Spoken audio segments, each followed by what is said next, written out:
Today is March 24th, and we were joined by Yankees prospect Clarke Schmidt today as we recorded from my apartment in New York. Let's do it. Let's talk Yanks. Talking Yanks with old JOMBOY and Jake. I'm Clarke Schmidt. Recaps galore for weekly awards. Stat lines, steaming hot takes. Get your Yankees news with these two fine dudes. It's time for Talking Yanks. Talking Yanks with old JOMBOY and Jake. Clarke Schmidt. Talking Yanks with old JOMBOY and Jake. What's going on, everybody? Welcome to Talkin' Yanks. My name is JOMBOY, and sitting next to me is my co-host and good friend, Jake. We are in my apartment in Manhattan because the quarantine has shut down JOMBOY Media headquarters. It is a non-essential office space. Non-essential company. Opinion. Yeah, right? Hard opinion. Jake, how are you doing? I think to a lot of people, what we do is essential to their day-to-day. I agree. Wow. James, how are you? Yeah, it was when that came out, it's kind of funny. I mean, they literally put the a legal yes on booze stores being open. That's insane to me. Yeah. It's a real, look in the face Yeah, right. at the country. Yeah, and I think it's the right decision, which Liquor is the stores worst are part. No, I don't think it's the right decision. Liquor stores are essential. Come on. I think so. But no, and it's crazy, and we know everyone out there's dealing with it. So thanks for dealing with us. Damn, I'm good. But yeah, no, it's crazy. I mean, you start thinking about laundry places, Those are essential. those are essential, but I don't think they were listed in the original package. You know, it starts getting crazy. What is essential? You know, where do I get my coffee? Probably not essential, but that's neither here nor there. If liquor's essential, then coffee's essential. I mean, there's an argument to be made there, right? Yeah. So that's for you guys to bicker about with your people you're trapped with in your quarantine. I walked through Central Park to get here. Yeah. And then hopped on the bee briefly, but I'm going to tell everyone I walked here, and that'll be part of my story. As my grandpa was famous for walking through the town of Derby, Connecticut with a sack of potatoes, I walked across Manhattan. And you're wearing your grandpa's hat. And I'm wearing my grandpa's hat. It all comes full circle. Wow. Wow. Heavy. Yeah. I mean, obviously not much news. You know what what Brian Hoke said? He's not allowed into spring training, but Severino was. Sevy's in there doing something. Well, actually, Clarke, spoiler, who we talked to, said that rehabbing players are still allowed in. Yeah. So that's good job.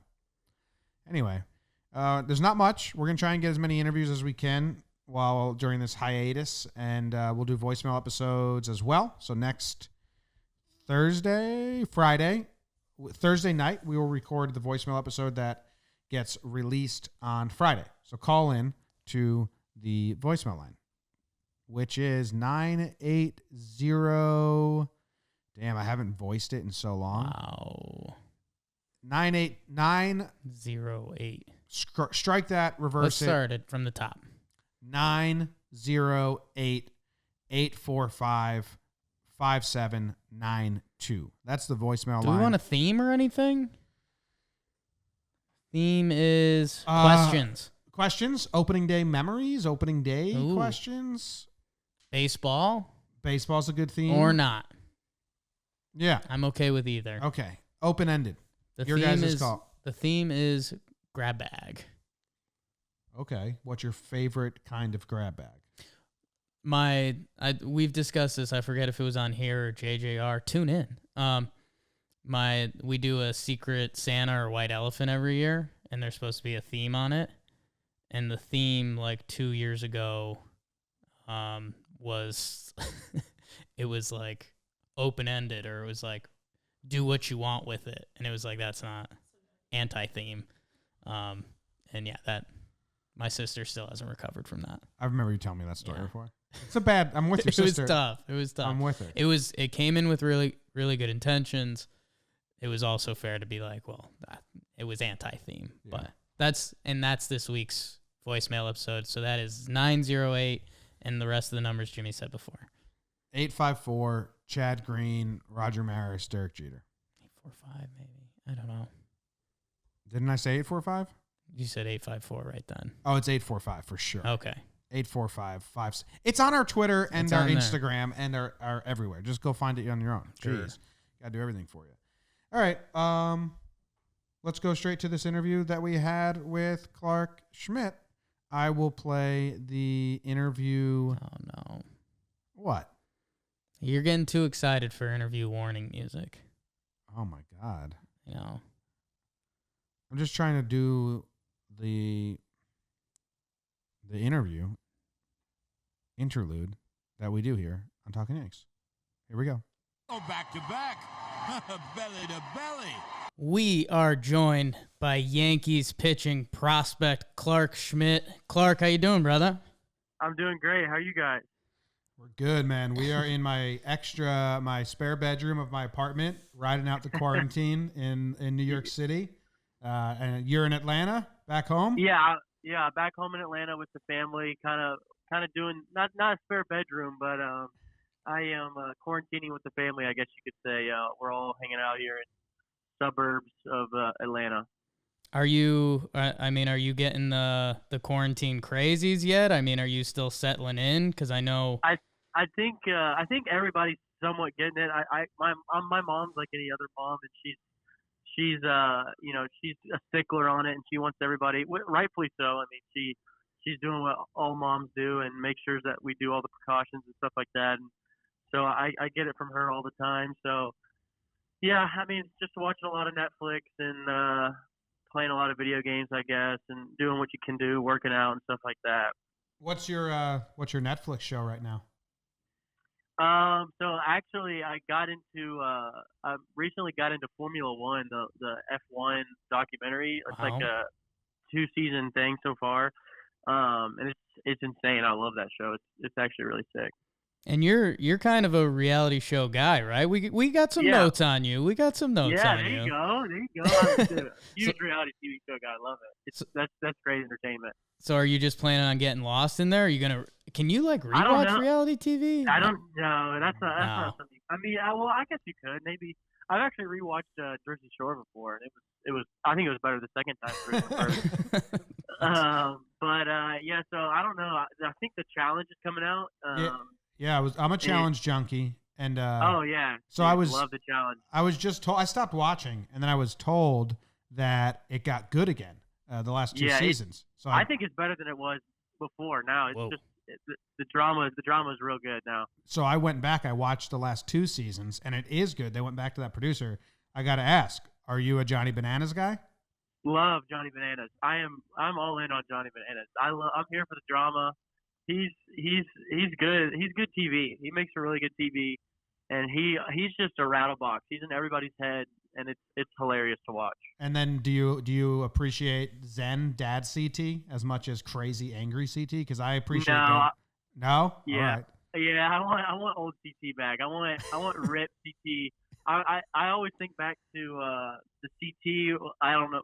A lot of people might not know the Johnny Bananas scene where they're in the backpack. I don't know. And he throws on his backpack and just runs off with him. That's the sickest scene ever. It's the most powerful scene in sports history. That's yeah. I'm not some even. Would say. Yes, some would say. I'm not even a huge challenge guy, but I've got that stuck in my head of CT with the locked legs just stomping on, and it's unreal. That's putting it lightly. That's just the most athletic thing I've ever seen. Yeah. No. I like old CT. Zen CT cracks me up a little bit, and then all these UK guys, I was nervous, but some of them are pretty good. Like Bear is great for entertainment reasons. Yeah, he's great TV.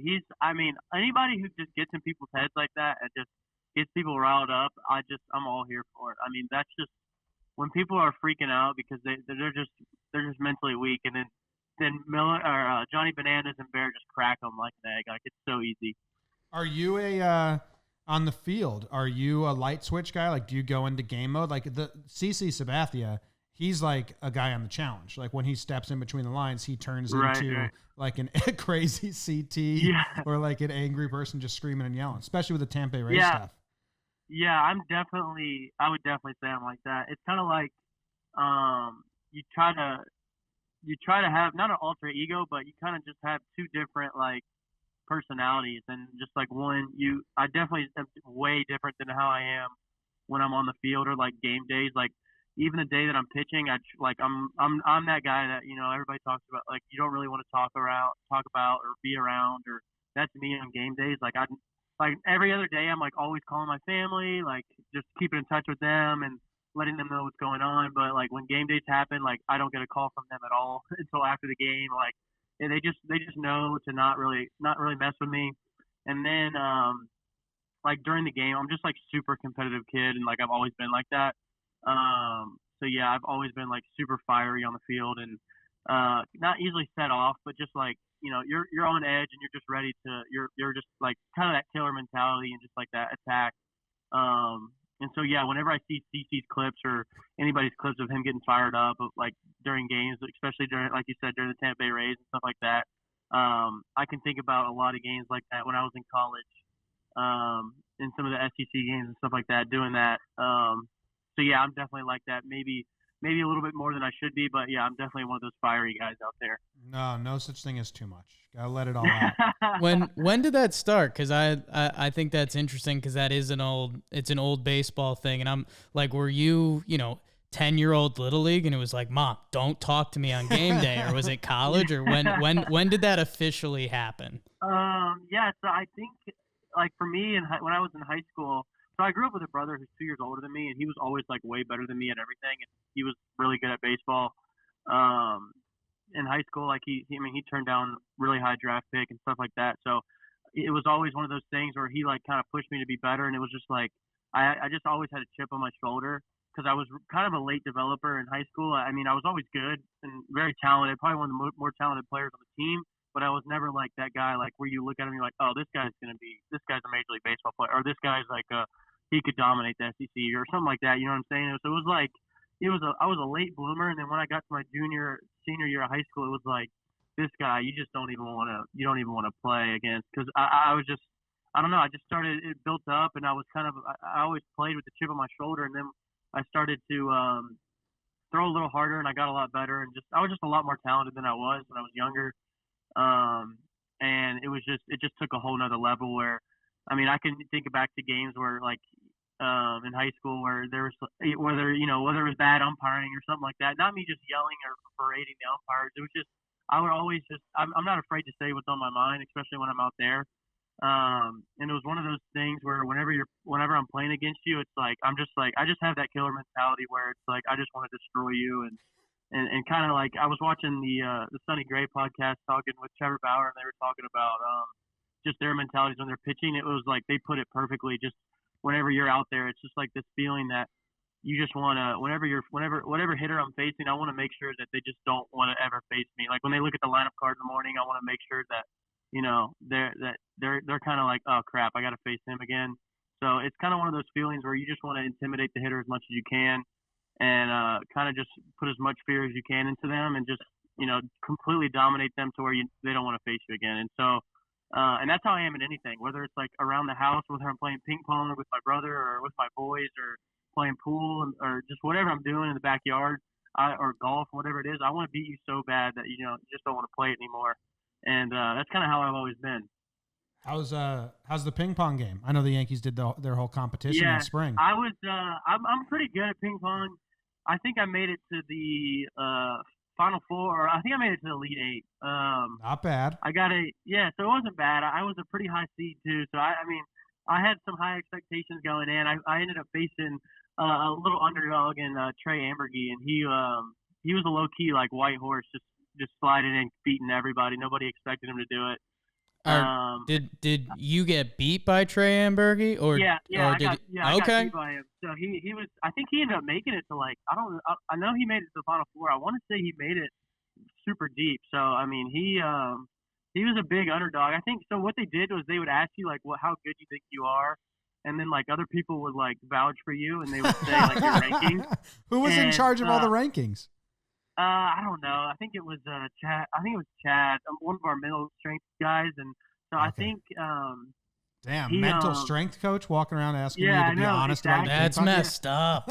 Yeah, I know. It was serious. He took it serious. So I think he's, he sandbagged it a little bit. I think because he was a low seed, and he was just mowing through guys. So I think he sandbagged it. I don't know. Wow. I went to a ping pong tournament freshman year of college, and I showed up, and I had only ever played my dad and my brother, and I was pretty good against them.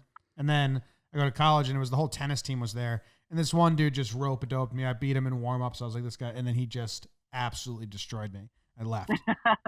It's it's honestly like it was low-key nerve-wracking. Like the first round, like I was like a 3 seed or a 4 seed, and I was playing a really low seed.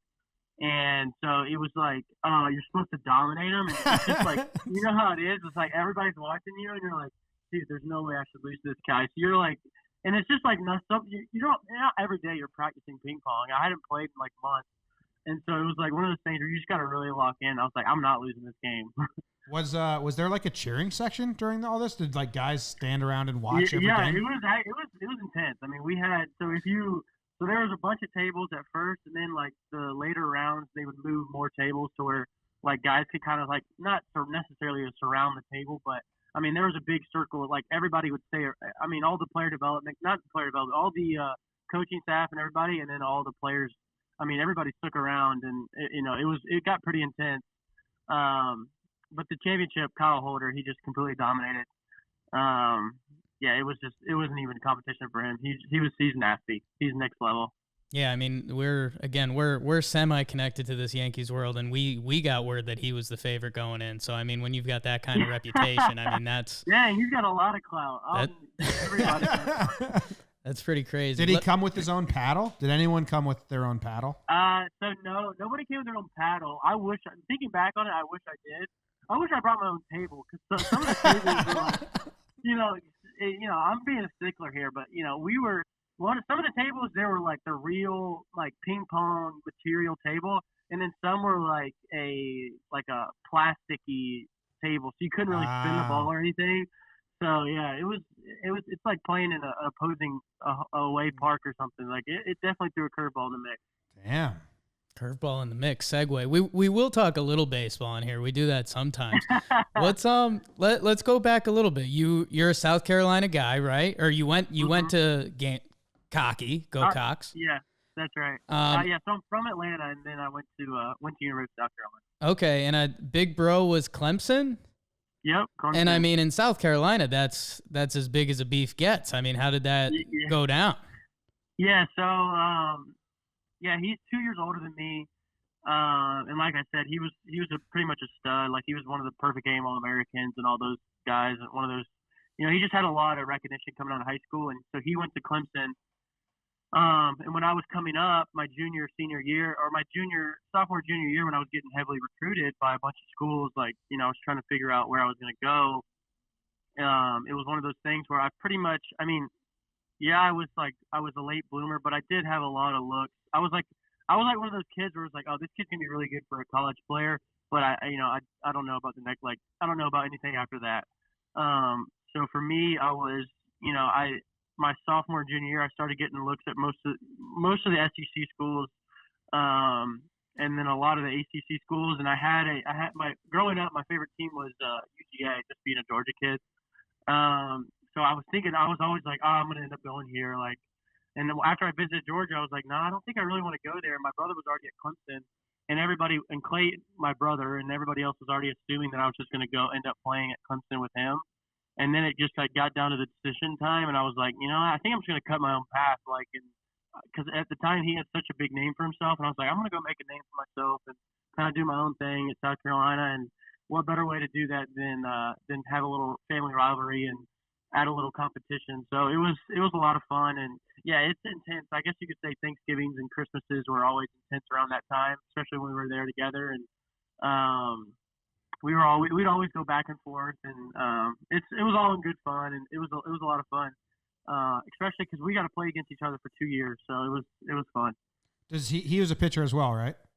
Yeah. So he my sophomore year, I was a Friday night starter, and then he was the Saturday starter. So we thought going into the year we were going to face each other both times, But we ended up pitching against each other on different days. But yeah, it's still just as intense, and it was a lot of fun. Especially, I don't know if it was as fun for my parents just because how nerve-wracking it was, but it was definitely a lot of fun for us. What was his pitch mix? You have that same curve that you got? Yeah, so he was he had some good off-speed stuff.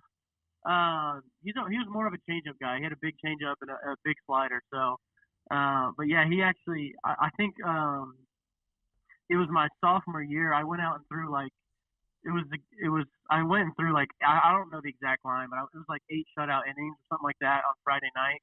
And the next day, Clay was pitching against us, and he went out and threw like a perfect game through 5 innings or something like that. Oh, wow. So That's tough. yeah, I know. So it was like he had to try to one-up me or something like that. Of course he had to do that. So Were backyard wiffle ball games boring growing up? Were you guys just mowing each other down? Yeah, it was just families breaking up, moms breaking up fights, just going at each other tooth and nail.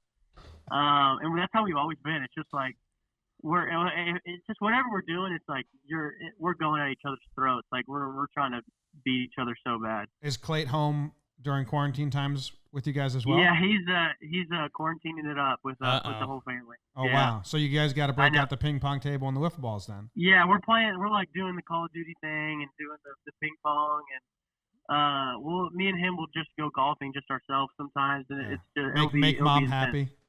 Yeah, exactly. Yeah. What we were going through this. We like to prepare a little bit, not too much. That's not our strength. But I mean, the year you get drafted, I mean, you're the Gamecocks ace. You're cruising. You go down. You have to get TJ, and then you end up being the first round pick of the New York Yankees, and obviously that speaks to us a little more than other people. But I mean, it's the Yankees, and right. I mean, was that time period just a goddamn roller coaster ride, or I mean, did you have people? I mean, I'll give it to you, man. Like, what was going on then? Yeah, it was insane. Like just the whole process of it. Like nobody, because you obviously knew about the draft process and how it works, but then when something like this happens, you're just like, what is going on? Like, what do we do now? So yeah, I had the surgery like almost like a month to the T before the draft. And so at the time I was just like, I don't know if I'm going to go back to school. I don't know if I'm going to get drafted. And then like once the dust kind of settled, like, and everybody like took a step back, like after that first week of just like initial shock and like the surgery and traveling and doing all that. After we took a step back from that, it was kind of like, okay, we're going to do the draft route. Like, I talked with my agent and everybody, and we had a good plan laid out. And we set some numbers in place, and it was like, this is what we're shooting for. And going into it, like I knew my name was getting thrown around a lot. And then once it got like closer and closer to the draft, I didn't know for sure, but it almost got to the night of the draft, and it was like, all right, I know for sure I'm probably going to the first round. There was a bunch of teams. There was like 4 or 5 teams in the back end of the first round that were definitely going to take me. And we knew, and then the Yankees were like one of those like dark horse teams that kind of came up, and they were like mid first round, and they were like, look, we're all in on you, but we're trying to just see how it plays out. And then once it came down to the pick, they ended up taking me, and it was just like, it was an unbelievable feeling. I was just so thankful for Damon and all the guys that went into it, and the whole process was just, they made it a lot easier. I mean, it was just one of those things where you really don't know. Even like after I got drafted, like I didn't know how the rehab was going to go. I didn't know where I was going to go to do my rehab, and just every single thing that we had questions about, they answered, and they just made the process so much easier. And it went a lot easier than the night after, I tore my UCL. I was freaking out that whole night. I mean, you don't sleep at all, and you're just like, what's going to happen?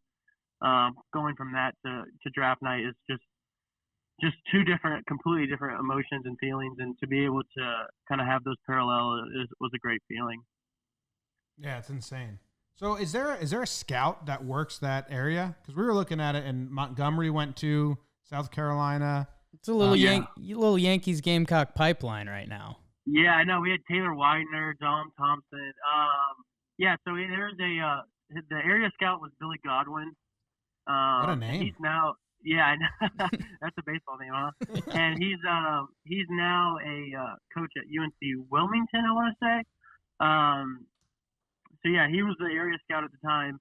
But obviously, like Damon and all the player development guys and scouting department, they're the ones who call the shots, I guess. But yeah, Billy was the one who got me drafted. So we actually had a call like in passing, like probably like 3 days before the draft. I think I was in an airport somewhere, and he just like called me like casually, just like, hey, how you doing? Like just checking in. He's like, oh, by the way, hopefully that we get you, like hopefully your name falls to us. And I was like, okay, I just didn't think anything of it. And then next thing you know, like 2 days later, I'm getting a call from him saying that we picked you. So it was insane. Yeah, that's crazy. And then I mean your draft story. As soon as you get drafted, did you have the surgery already and were ready? You're ready recovering? Yeah. So yeah, I had a month in. But like the first month, obviously you're not doing anything. You're just getting stitches out, just like hanging out, moving your arm barely, not if any. And so then I basically did my whole rehab with the Yankees. I mean, after I got drafted, once I signed, I ended up going down to Tampa and just spending my whole year or whatever it was, rehabbing with those guys. I mean, that's a crazy story. It's crazy. Like Jake said, had to be an absolute whirlwind. Are you, so whenever we resume baseball, we kind of talked about how you're a reality show junkie. If you get up to Scranton, you become on a reality show. Excited for that? They're homegrown. They have their own reality show. Homegrown. Oh, okay. You had me lost for a second. Have you been on there yet? No. So we had, when we were down in spring training, the Yes Network people were down there who I think they're the ones who run the homegrown stuff, and they were talking about it and saying that they were really hoping to get me on there. So, I mean, I'm all for it. For sure. Anything reality TV, I'm all in on, right? Yeah, there you go. And I mean, shit, screw Scranton, get to New York, right? That's exactly right. Hopefully I'm not having to get on homegrown. And I mean, let's again the baseball a little bit. It's we get caught up in some of the generic baseball terms, but I mean, you were a fast riser, and I mean, it makes sense. You're a college guy. You have TJ, and then you start cooking last year, and you were what, at 3 different levels last year? So yeah, I'm basically 2 different levels. I had like a 3-week DL stint. So I had to do like a couple outings down in rookie ball, for basically build up purposes. But, so I started in high A and then finished in double A. Okay. And, I know we got excited and I got to be careful how I phrase this because Twitter will come at me. But we enjoyed Larry Rothschild. I mean, he's been around baseball for years, but there was something very exciting when Matt Blake comes in. We like adding an accent to it because we think that sounds like a better baseball name. But did you get to work with Matt Blake a lot, or I guess with Matt Blake's people? Because we were saying like who's going to be excited about this? Because I mean, if you're Masahiro Tanaka, if you're Aroldis Chapman, I mean, I think Matt Blake kind of gives you a thumbs up and says, hey, if you guys need anything, let me know. But I feel for someone like you who's, got an opportunity to make the team or just at that point in your career where, if Matt Blake can add a mile per hour here or some spin there, I mean, that could do wonders for you. So did you have a lot of opportunity to work with him or how was that process? Yeah. So, he's been awesome, and being in big league camp, we spent as much time as we could together. I mean, thankfully spring training's not over yet, so or at least hopefully it's not. So when we spent a lot of time working on stuff like not necessarily like velocity or anything like that, because that wasn't one of the things going into it that I wanted to work on. Some of the things that I wanted to work on would be like pitch selection and like pitch usage. So we would sit down with like the analytical team and kind of go over stuff like that. Just kind of like how to attack hitters almost necessarily.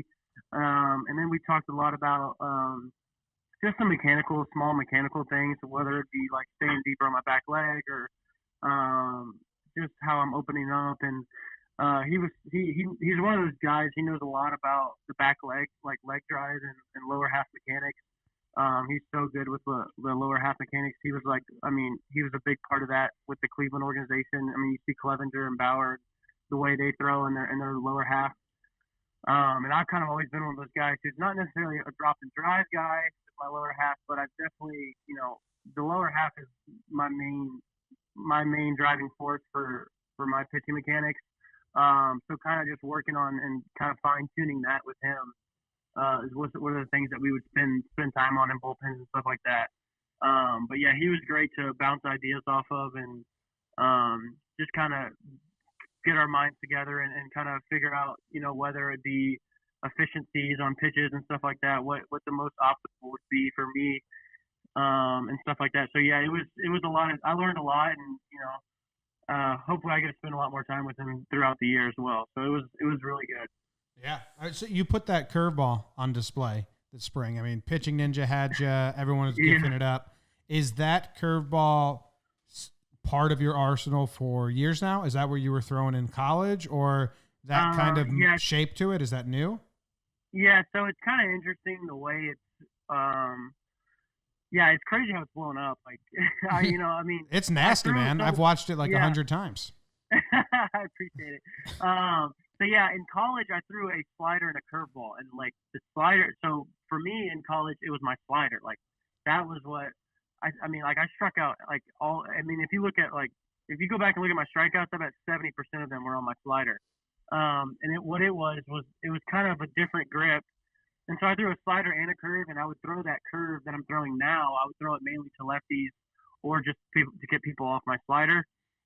And so when I was throwing the slider, it was a lot slower, and the shape was just. I mean, the shape was not inconsistent, but it was a really depthy slider. It was one of those. It had the speed of like Chris Sales, but it didn't have like the horizontal break of it. It kind of had a lot more depth. It was like 78 to 82 range, and it was just a really big swing and miss pitch on it. Like I got a lot of hitters that just couldn't really see the spin on it, but it wasn't one of those pitches where you see it and you're like, oh my gosh, like the break is insane on it. Yeah. So then when I was done rehabbing with the Yankees, Danny Burrell at the time who was our pitching coordinator was like, hey, let's just bag the slider and focus on fastball, curveball, change, because I throw two different fastballs, so that would still be a 4 to 5 pitch mix. Are you horrified in that moment? Or are you excited? Because I mean, so at the time, I was like, what? What do you mean? Like, I literally my sophomore year, I struck out like 130 guys, and like probably 110 of them were on sliders. Like, I was like, what are you talking about? And he was like, yeah, let's just trust it, and like we're just gonna focus on. Because the slider was a different grip, and I kind of slowed down my arm a little bit more for it because I was throwing it so slow. And so when so I was like, all right, whatever, I'm gonna bag it. So I bagged it, and then I started throwing the curve. And at the time before, my curve was probably like it was around the same range. It was like 82 to 84, 83, and it had similar shape. And that's why we wanted to bag it, because it had so much. Both the pitches kind of resembled each other so much. And they thought that my curveball was going to spin harder. So they were just like, stick with this one. Let's focus on this one. So I ended up focusing on it. And then throughout the year, I kept throwing it. And then the next year when I came back, which would be last year, my first full year, I was throwing it, and I would throw it so much that it would, like, the velocity just started picking up on it, and the spin just got crazy high on it. I mean, I probably when I first started throwing my curve, it was like right around 2,700. RPM, and then when I started throwing it more, like in spring training this year, it was spinning around like 3,000, 3,100. I would get it up to 3,100 sometimes. So I was just throwing it so much, my arm speed just got a lot better, and the velocity picked up on it to where it was like 84, 86, and it just took a whole nother level of like a whole other plane to break on it once I started throwing it harder and spinning it harder. And so, yeah, it just took a whole nother, and it also helped out my fastball because, with the slider, my arm speed was slower because I was trying to, guide my slider a little bit more. So when I started throwing the breaking ball, and it sped up my arm a lot more, and so my velocity and my fastball picked up as well, and just it kind of helped all my metrics on all my pitches. And so, yeah, the shape that you see now is kind of not what you saw. I mean, you see it in college. I've always been one of those guys who could spin the ball really well. Like even in high school, like I never really threw really hard. So it was one of those things where I was always really, really good at throwing breaking pitches where I wanted to. So it was one of those things where I learned how to pitch before I learned how to throw hard. And then when I got to college, I started throwing hard and having like the command of my breaking ball. So it just took my game the next level. Yeah, that's a nice way to go about that. Yeah, You're so not going to have a lot those of people, years. they just like, yeah, a lot of people, you see guys just throw like 95, 96 in high school. And they're like, oh, we're going to make you a pitcher. And then they got to learn how to pitch. But for me, it was backwards. I was that guy that just threw like 88, 89, 90, and I really could command the breaking balls or my changeups wherever I wanted to. And then it got to where I threw really hard, and then it was like it kind of made me the whole pitcher, I guess you could say. Crazy. So, I mean, so when you throw the pitches in spring training and they're blowing up on Twitter and you're opening eyes and, you know, I see it and I'm like, holy shit. And I think every other Yankee fan, was there anyone within camp? Like, did Matt Blake, did like Higgy, the catcher, some hitters in live BP? Was there any of that, did you, like opening eyes where people were like, yo, dude, that was nasty? Yeah. Yeah, I think the recognition I got more in camp was almost bigger than what I got outside. Like, I mean, the amount of people I had in the locker room coming up to me, talking about my breaking ball, whether they were giving me shit or they were just like, dude, that thing's nasty. It was kind of hilarious. I mean, I threw my live BP, my first one against, I think it was Gary Sanchez and a couple other guys. And even Gary like came up to me kind of, and he was like, dude, that breaking ball, like, you know, in the English, the Spanglish, you know, we got through the conversation. He was like, yo, the breaking ball, it's legit. Like, he was like talking about it. And then after I threw against that Rays game where I struck all those guys out and everybody was like hyping it up, whatever it was, on Pitch Ninja or whatever, there was a bunch of guys like Hap came up to me. I talked to Hap a little bit about it, and then Garrett Cole came up to me. And every time I see him, he's always making fun of me for my power breaking ball. He's always talking about the you know, because even his breaking ball is kind of a power breaking ball too. Everything he throws is power, obviously. But he threw, I think his last outing, he threw like a breaking or curveball at like 85, 86, and was like trying to making jabs at me, talking about my breaking ball because it's around the same velocity and stuff. Just calling it a power curve or whatever it is, and so everybody was giving me shit about it. It was pretty funny. Hey, not a bad guy to be on his radar, huh? Yeah, I know. I think there's worse people to be making fun of me. So it's good to be around him and kind of have some banter with him. Yeah, Garrett Cole has never compared my breaking ball with his. Yet. I'm still working on it. Yeah, exactly. That's all you can do, right? You never know. You never know what can happen. So when baseball does come back, which again, who knows? You know, I try to be the optimist. We'll see what goes on. It'll be back at some point. Exactly. What's your mindset at? Because you know, again, coming out of this spring training, you know, we'll see how different injuries and things work themselves out. But right. I mean, is it for you? Are you kind of in your own world and, you know, you're just going to do your best every day? Or is it kind of like, hey, I'm going to go out here and shove and try to force their hand? Or what? I think it's different for every person. What's kind of your mindset there? I think my mindset is definitely I'm going to go out here and shove and kind of try to force their hand. Granted, I know that, you know, those decisions are over my head, like whether, you know, people come back from injuries or whatever it may be, like all of those factors are things that are out of my control and stuff like that. So I truly really don't focus on that at all.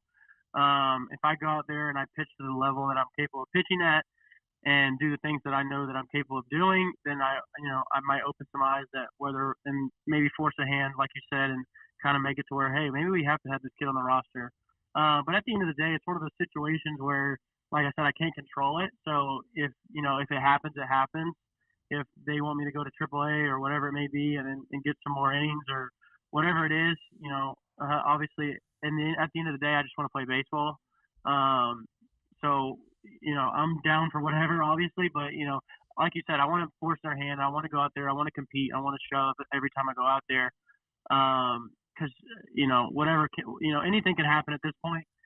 I've seen crazier things happen, but at the same time, it's not something that I'm going to sleep at night. I'm always thinking about it, or I'm not losing any sleep over it. It's one of those things where it's just like, I'm just going to control what I can control.